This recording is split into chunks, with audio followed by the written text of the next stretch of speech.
आकाशवाणी भोपाल से प्रस्तुत हैं प्रादेशिक समाचार।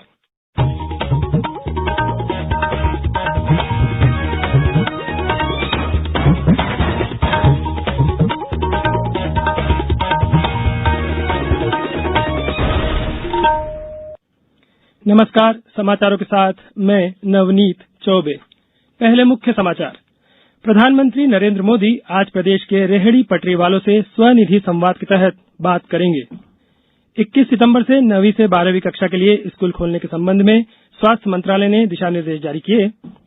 मुख्यमंत्री शिवराज सिंह चौहान ने प्रदेश में बाढ़ से हुए नुकसान की हर संभव भरपाई का दिया आश्वासन। और प्रदेश में 58,000 कोरोना संक्रमित स्वस्थ हुए, सक्रिय मरीजों की संख्या 17,000 हुई। अब समाचार विस्तार से। प्रधानमंत्री नरेंद्र मोदी आज मध्य प्रदेश के रेहड़ी पटरी वालों के साथ स्वनिधि संवाद के तहत दिन में 11 बजे बातचीत करेंगे। प्रधानमंत्री इंदौर, ग्वालियर, रायसेन, मुरैना जिलों के हितग्राहियों से बात कर सकते हैं। कोविड महामारी के कारण रेहड़ी पटरी पर सामान बेचने वाले गरीब लोगों के व्यवसाय बुरी तरह प्रभावित होने के कारण उन्हें राहत पहुंचाने के लिए केंद्र सरकार ने 1 जून को प्रधानमंत्री स्वनिधि योजना शुरू की थी। प्रधानमंत्री करीब 1 लाख लाभार्थियों के खातों में 10-10 हजार रुपए ट्रांसफर करेंगे। श्री मोदी राज्य के कुछ लाभार्थियों के साथ उनके कार्यस्थलों से बातचीत भी करेंगे। मध्य प्रदेश में इस योजना के तहत 4.5 लाख लोगों का पंजीकरण किया गया है और इनमें से 4 लाख से अधिक लोगों को परिचय पत्र तथा वेंडर प्रमाण पत्र जारी किए गए हैं। राज्य सरकार ने आवेदनों में से 2.25 लाख योग्य लाभार्थियों के आवेदन पोर्टल के जरिए बैंकों को भेजे हैं। बैंकों को मिले कुल आवेदनों में से 1,40,000 को अब तक 140 करोड़ रुपए की राशि का भुगतान किया गया है। इस योजना पर अमल के मामले में मध्य प्रदेश देश में पहले स्थान पर है। बताया जाता है कि प्रधानमंत्री स्वनिधि योजना के अंतर्गत देश में कुल स्वीकृत आवेदनों में से 47% आवेदन केवल मध्य प्रदेश से हैं। प्रदेश के 378 शहरों में सार्वजनिक स्थानों पर एलईडी स्क्रीन के माध्यम से यह कार्यक्रम देखने की व्यवस्था भी की गई है।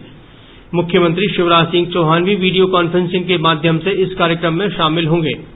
संजीव शर्मा, आकाशवाणी समाचार, भोपाल।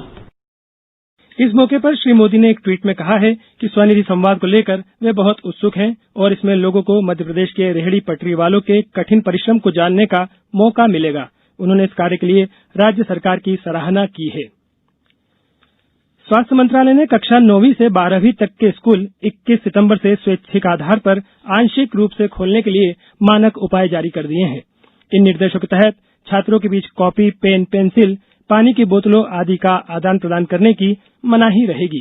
सभाओं और खेलों पर भी प्रतिबंध रहेगा। साथ ही कोविड के लक्षणों वाले व्यक्तियों और कंटेनमेंट क्षेत्र से विद्यार्थी या स्टाफ के स्कूल में आने पर मनाही होगी। छात्रों को स्कूल आने के लिए माता पिता की लिखित अनुमति भी जरूरी होगी और इसके लिए शिक्षक छात्रों के बीच समय समय पर संवाद किया जाएगा। दिशा निर्देशों के अनुसार स्कूलों में बैठने का इंतजाम इस तरह से होगा कि हर कुर्सी के बीच कम से कम 6 फीट की दूरी हो। शारीरिक दूरी के नियम का सभी जगह पालन करना होगा। शिक्षकों और छात्रों को मास्क भी पहनने होंगे। स्कूल परिसर के अंदर के कैफेटेरिया, कैंटीन या मेस आदि बंद रहेंगे। स्कूलों में face mask, sanitiser, face cover आदि का पर्याप्त इंतजाम रखा जाएगा। मुख्यमंत्री शिवराज सिंह चौहान ने प्रदेश में कोरोना के बढ़ते मामलों को देखते हुए बिस्तरों की संख्या बढ़ाने पर जोर दिया है।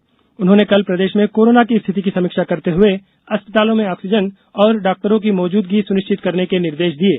मुख्यमंत्री ने कहा कि अनलॉक के बाद बाजार अब खुल रहे हैं, जिससे चुनौती भी बढ़ रही है, इसलिए निरंतर सावधानी बरती जानी चाहिए। राज्यपाल आनंदीबेन पटेल ने राष्ट्रीय शिक्षा नीति के सफलतापूर्वक अमल के लिए विश्वविद्यालयों से मार्गदर्शक की भूमिका निभाने को कहा है। उन्होंने कल राजभवन में विश्वविद्यालयों की शैक्षणिक गतिविधियों की समीक्षा करते हुए वीडियो कॉन्फ्रेंसिंग के माध्यम से कुलपतियों को संबोधित किया। राज्यपाल ने रोजगारपरक शिक्षा के स्वरूप और पाठ्यक्रम बनाने जैसे मुद्दों को लेकर विषयवार समूह बनाने और चिंतन करने पर जोर दिया। श्रीमती पटेल ने कहा कि शिक्षा नीति के सफल क्रियान्वयन के लिए पहले 5 वर्ष बहुत महत्वपूर्ण हैं और यही इस नीति की सफलता का आधार भी बनेंगे। अब समाचारों में वक्त है एक ब्रेक का। ये समाचार आप आकाशवाणी भोपाल से सुन रहे हैं। हमारे समाचारों को अब आप कभी भी और कहीं भी अपनी सुविधा सुविधा के अनुसार सुन सकते हैं। ये समाचार बुलेटिन YouTube, ट्विटर और फेसबुक पर AIR न्यूज भोपाल पेज पर सुने जा सकते हैं। इसके अलावा आप हमारी वेबसाइट newsonair.com पर या AIR न्यूज ऐप पर भी समाचार सुन सकते हैं। ब्रेक के बाद समाचारों में एक बार फिर आपका स्वागत है।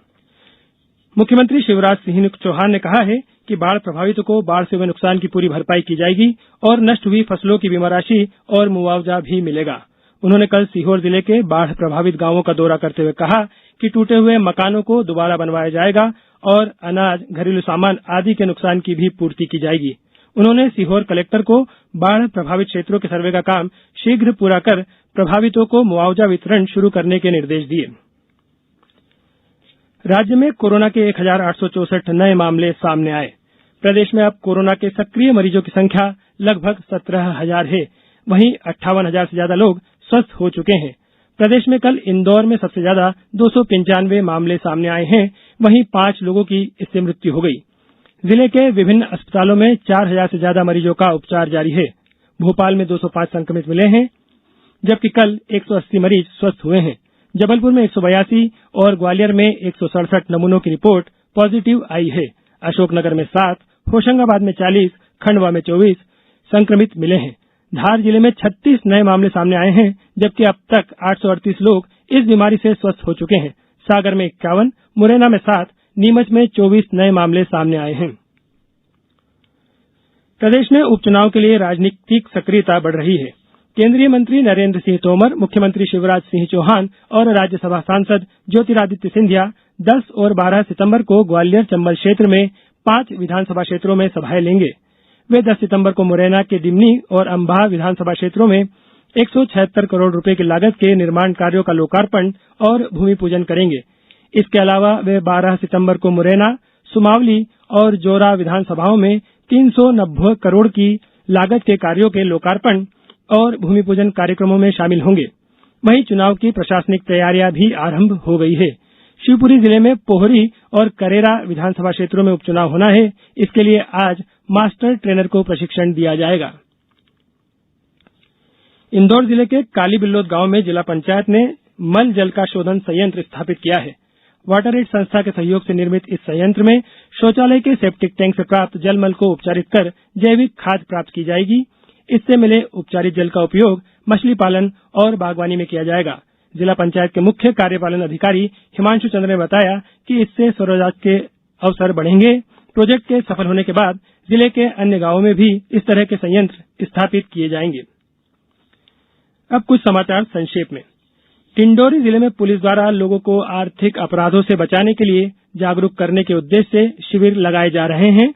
इस कड़ी में शाहपुरा थाने के पलकी गांव में ग्रामवासियों को बैठक कर उन्हें साइबर अपराधों के बारे में बताया गया।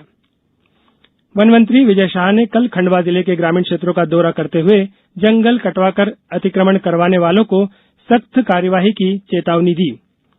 मंडला में कलेक्टर हर्षिका सिंह ने कोरोना संबंधी बैठक में अधिकारियों को कोविड केयर सेंटर में साफ सफाई का विशेष ध्यान रखने के निर्देश दिए। रायसेन जिले के सुनारी सलामतपुर गांव में जन समस्या निवारण शिविर आयोजित किया गया, जिसमें लोगों ने आधार कार्ड नहीं बनने, जाति प्रमाण पत्र और बीपीएल राशन कार्ड से संबंधित शिकायतें की। अंत में मुख्य समाचार एक बार फिर। प्रधानमंत्री नरेंद्र मोदी आज प्रदेश के रेहड़ी पटरी वालों से स्वनिधि संवाद के तहत बात करेंगे। 21 सितंबर से 9वीं से 12वीं कक्षा के लिए स्कूल खोलने के संबंध में स्वास्थ्य मंत्रालय ने दिशा निर्देश जारी किए। मुख्यमंत्री शिवराज सिंह चौहान ने बाढ़ से हुए नुकसान की हर संभव भरपाई का दिया आश्वासन। और प्रदेश में 58,000 कोरोना संक्रमित स्वस्थ हुए, सक्रिय मरीजों की संख्या 17,000 हुई। इस बुलेटिन में इतना ही। सतर्क रहिए, सुरक्षित रहिए और सुनते रहिए आकाशवाणी।